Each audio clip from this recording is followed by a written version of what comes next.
Alors la crise à la Poste, ça a été extrêmement simple pour la boîte.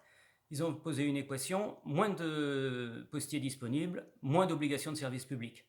L'une des conséquences de ce raisonnement simpliste, ça a été le fait que la Poste s'est très vite affranchie d'une de ses obligations principales, qui est de délivrer la presse quotidienne régionale et la presse nationale partout, 6 jours sur 7.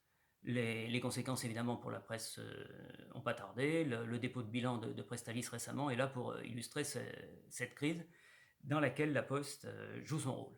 Pour les postiers, ça a été un peu différent. Cette crise sanitaire a permis de s'interroger collectivement avec les organisations syndicales, avec la CGT, avec les postiers communistes disponibles dans les bureaux, pour s'interroger sur le cœur du métier, puisqu'il était question d'un renouveau du service public.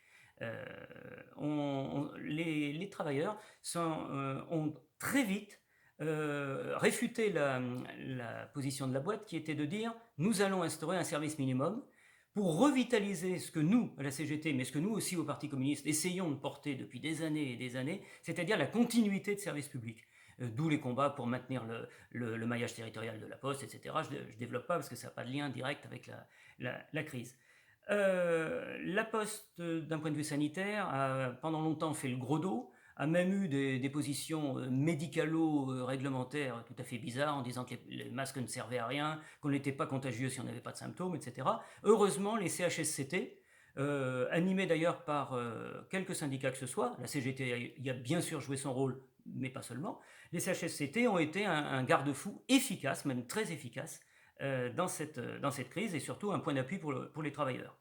À l'avenir, d'ailleurs, je pense qu'il est tout à fait nécessaire de défendre cette institution des CHSCT, dont on sait qu'ailleurs qu'à la Poste, ils sont valables, enfin ils sont valides jusqu'en décembre 2022 avec les prochaines élections professionnelles, mais il faut vraiment, sans doute, s'arc-bouter partout dans les CSE pour défendre la spécificité de cet aspect conditions de travail, hygiène et sécurité.